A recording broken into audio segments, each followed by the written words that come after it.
Hi, curd nerds! The cheese twins are back! My name is Breanne. My name is Brooklyn, and today we're going to take you on a 2022 episode of making Gouda cheese. Gouda originated in the Dutch town of Gouda near Rotterdam.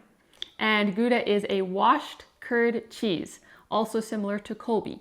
These cheeses have whey that is removed during the cheese making process, and that whey is replaced with water, which decreases the acidity and helps make a cheese that is more creamy and not quite so tending to be possibly sour. So this is a semi-hard cheese, beginner to early intermediate type. So we hope that you enjoy this episode and that you can also make your own cheese very soon. And if you are inclined to smoke your cheese, Gouda is one of the best ones to smoke. So you might find that out at the end of this video.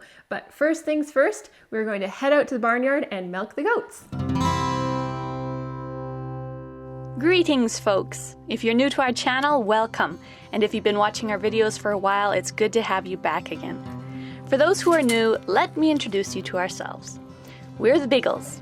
We're a family of 11 living on a relatively self-sustaining farm in northern Alberta, Canada. Many people ask what we believe, and simply put, we believe in being born again in Yeshua the Messiah, or Jesus Christ, God's Son, and living as He did through the power of His Holy Spirit. All glory and praise to His name.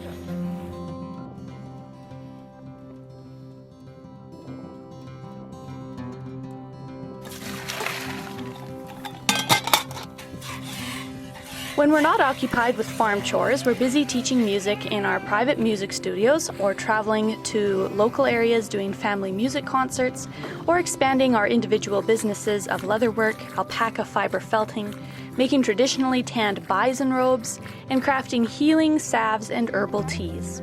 If you're interested, you can check out our photo galleries and visit our store on fourseasonsnorth.com.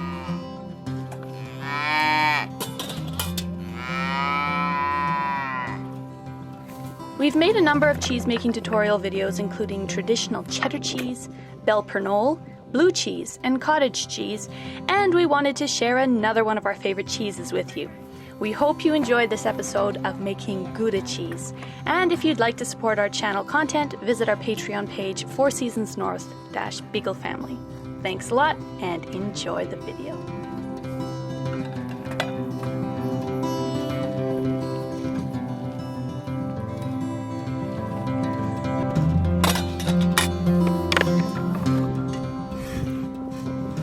Milking Dewdrop and Raisin. They're both twins.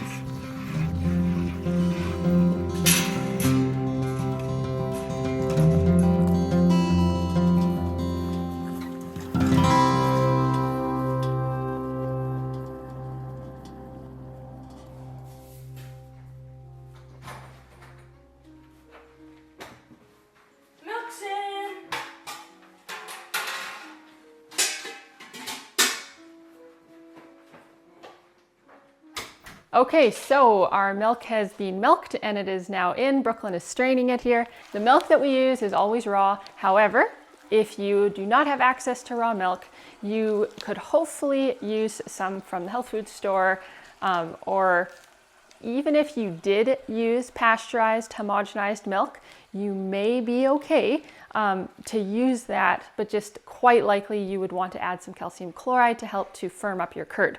However, ours is milked, it's raw, and it's approximately 90 degrees Fahrenheit, which is the temperature that you want it to be for beginning your Gouda. Now, for Gouda, we only need one culture, and that culture is a mesophilic culture. You can get this at cheesemaking.com or another cheese supply company. The one that we like to use particularly is MM100. This is the Choose It brand. Okay, so we have about 2 gallons of milk, so that's the recipe ratio we're going to work with today. And now we're going to take a rounded 1/8 of a teaspoon of MM100 culture, sprinkle it on the top, and let it rehydrate for about a minute before we stir it in.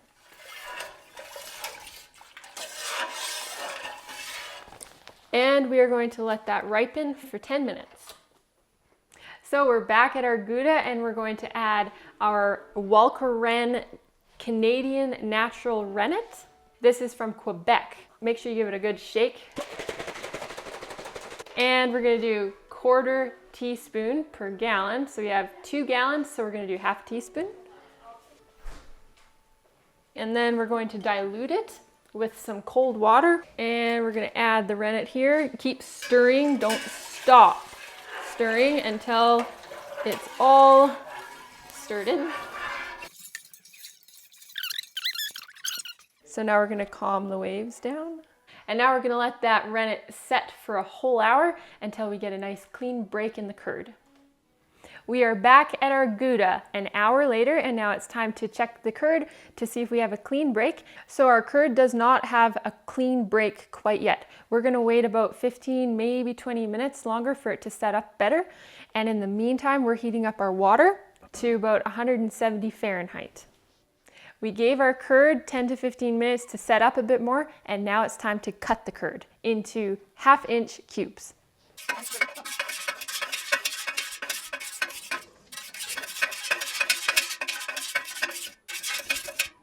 And now we're going to let the curd heal for about 5 minutes. Our curd is healed, and now it's time to take off a little bit of the whey before we add our water to make our washed curd cheese.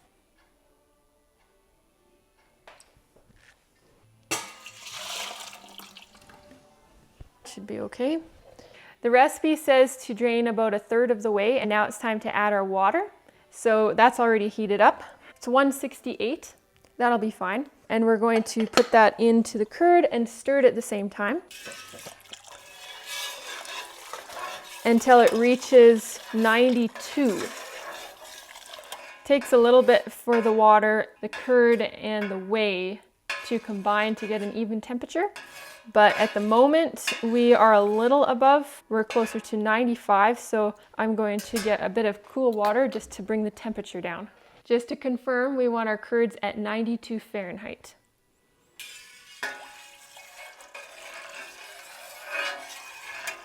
Now we balanced out the heat and the coolness. We're going to leave it there for 10 minutes. So we're back after 10 minutes, and we're going to drain the whey to the level of the curd again, and then add some more hot water to continue the washed curd process of this Gouda cheese. You can take a little more out. So you want it to about the level of the curd. This time we want to raise the temperature of our curd up to 100, and we're still at 92, which is good. So 8 more degrees.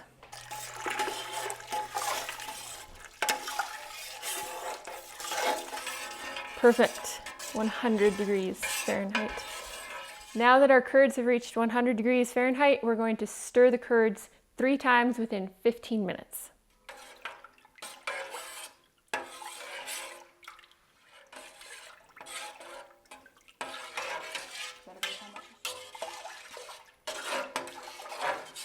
Now that the stirring is done, we're going to let the curds settle for 1/2 hour and cover the pot.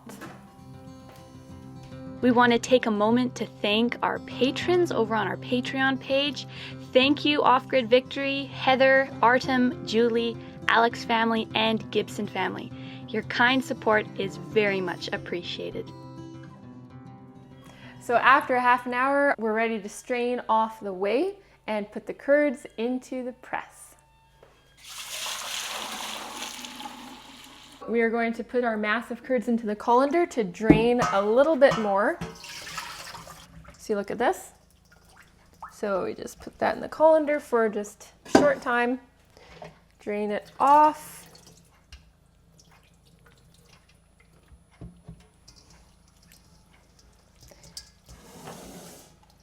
And gently put it into the press. At this point, when it was in the colander, if you wanted, you could salt the curd. But today we are not salting the curd. Instead, we are going to salt the rind once it's out of the press and on the counter. The third way would be to do it as we did here today, but then instead of salting the rind, you would stick it into the salt brine for several hours. Okay, so now we're going to press our curd. 20 pounds of pressure for 20 minutes approximately, and then you're going to take it out and flip it again. One thing Brooklyn just mentioned about the brine Make sure that when you brine your cheese, if possible, make sure your brine is cold. There we go. So now we wait 20 minutes. And now it's time to flip our Gouda.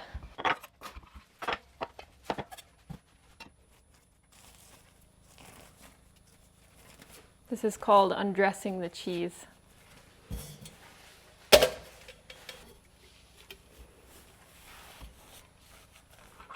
We are going to press this for 40 pounds for 20 minutes this time. See you back later.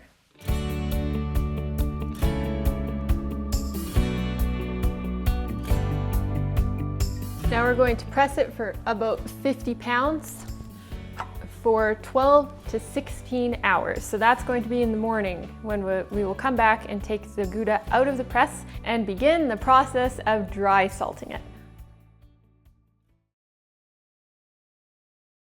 Greetings everyone, my name is Brooklyn Biegel and I am here today with my debut novel and I'm pleased to present it to you.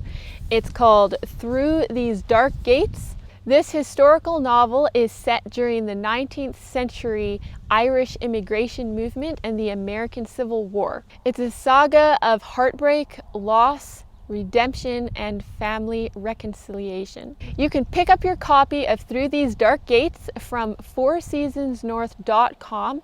Shipping is a flat rate, so if you buy one copy or four or add other things from our website to your order, it's going to be the same dollars for shipping in Canada or the United States. So I hope you head over to our website and grab your copy.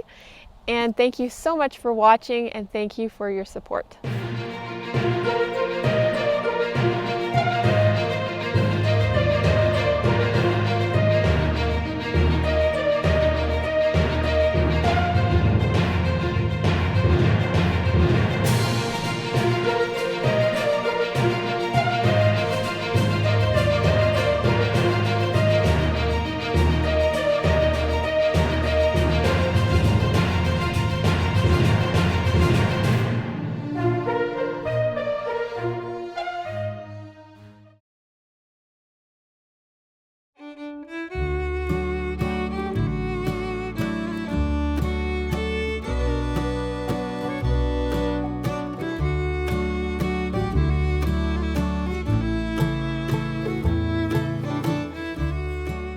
We generally use coarse salt for this process of dry salting, and we'll use approximately 1 tablespoon of salt per 2 gallons of milk. The reason we use coarse salt is to lessen the speed of the whey being extracted from the cheese, which will help it so that the cheese doesn't get overly dry.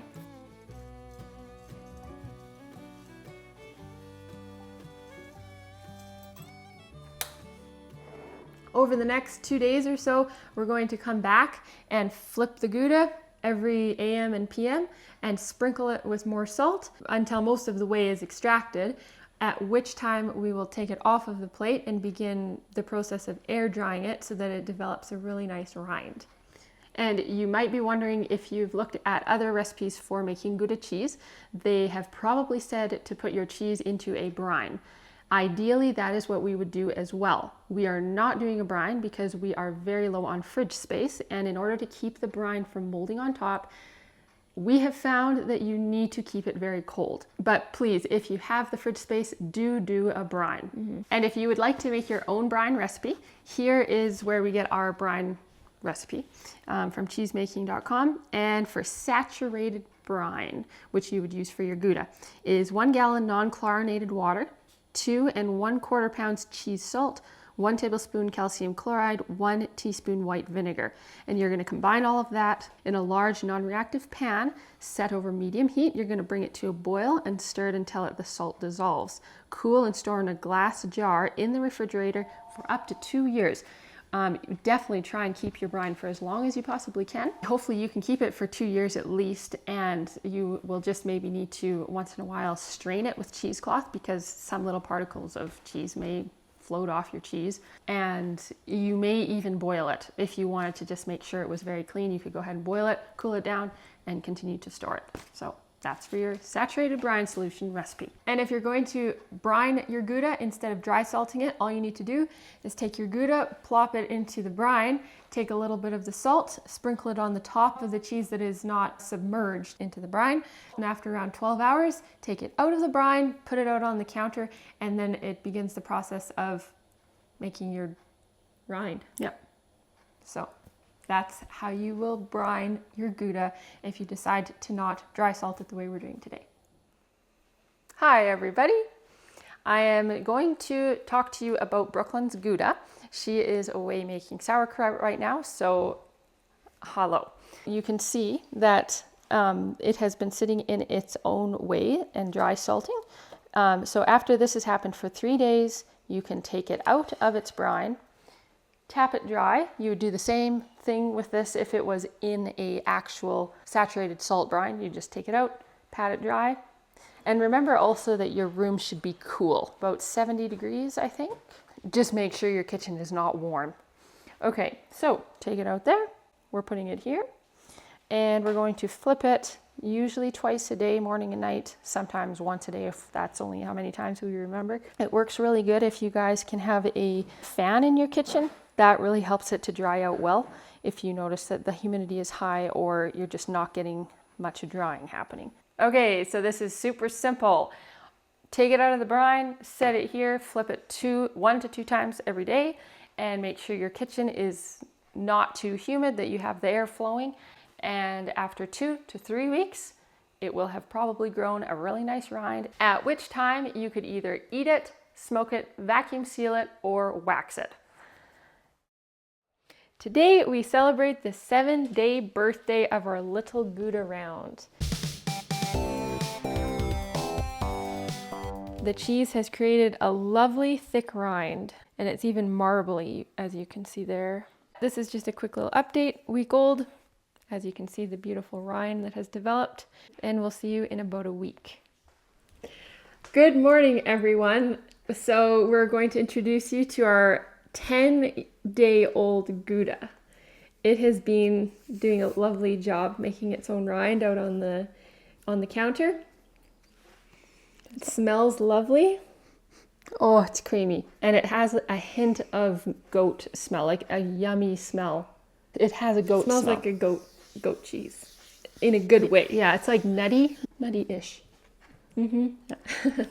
So we want to dig into this cheese now. Take a little slice out of it and see how it tastes. The rind, since you can't feel it for yourself, I will do my best to describe it, is kind of like a nut shell. Yeah. So it's like a little nut, a creamy nut inside, and then throughout the days that it's been sitting on the counter, it's grown its own rind or its own shell around it to keep everything else inside nice and creamy and sweet, I guess you might say. Protected, yeah. Okay, thanks.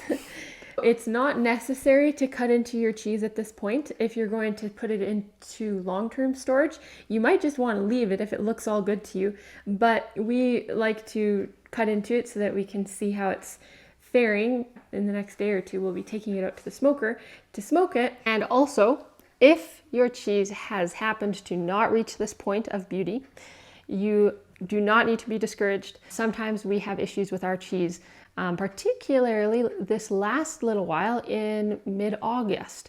And we haven't even known exactly why. We've taken our sauerkraut and our kefir and our kombucha all out of the kitchen or out of close proximity to the kitchen.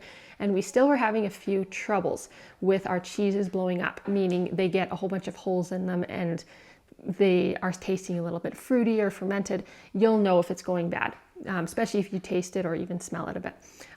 Do not throw out your cheese. It's still good. You can cut it up and add it to a Greek salad, salt it up a little bit for like feta cheese. It works great. You can also eat it just like that, the way it is. Or you can try out our cheese chips recipe. There will be a link up top for you to check that out. So now let's get ready to taste this Gouda.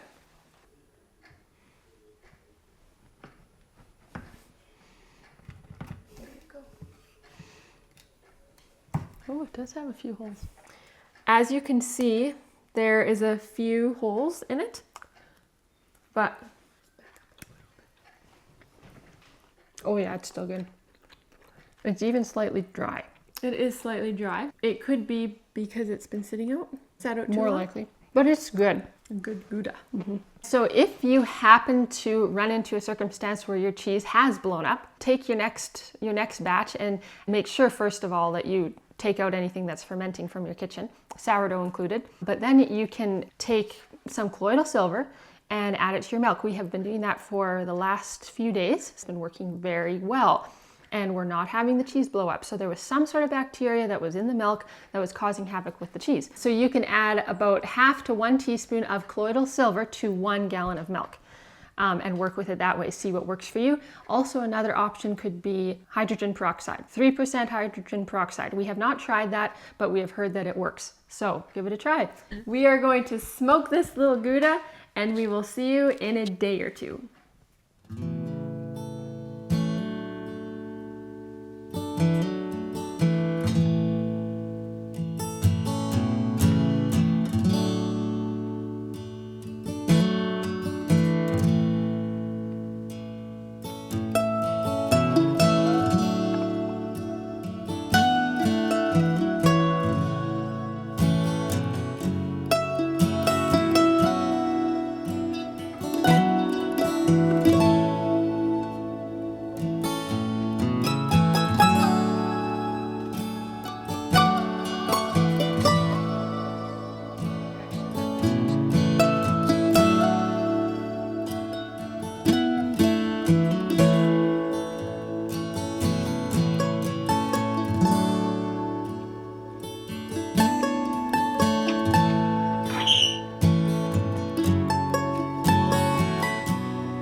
everyone, it's Brooke and Bree, the cheese twins, back with you today, ready to do a taste test on our birch and ashwood smoked Gouda cheeses. We have 2 cheeses here that we're going to taste test. So join us over at the cutting board.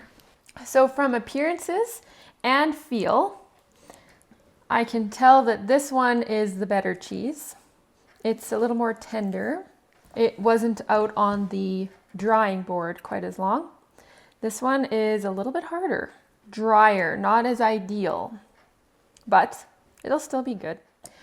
As you can see, there are a few bubbles in this cheese. That is the result of a conflict of cultures because sauerkraut was happening in the other room and the culture creeped up and got into the cheese. That's what we suspect. It didn't do too bad because the cheese itself didn't blow up, but obviously it's not the ideal. We have another cheese here that did perfectly fine.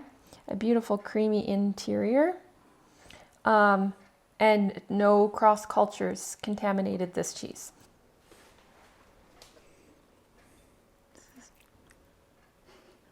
It'll be very good for grating.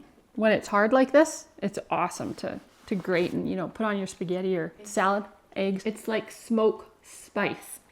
Grate it up and use it as a sprinkle spice. It's good. Good. Very smoky. It'll meld into the cheese. It rounds, not quite as pointed. The thing that's really good about smoked cheese, you guys, is if you really smoke it for a long time, you get a really good rind, and the rind almost gets crispy. That actually tastes quite good. I like this one better. It's less in your face smoke. The texture is better. It's not as hard. Gentler. It's more gentle. It has a sausage taste. And feel. More of a sausage feel as well because it's smoother.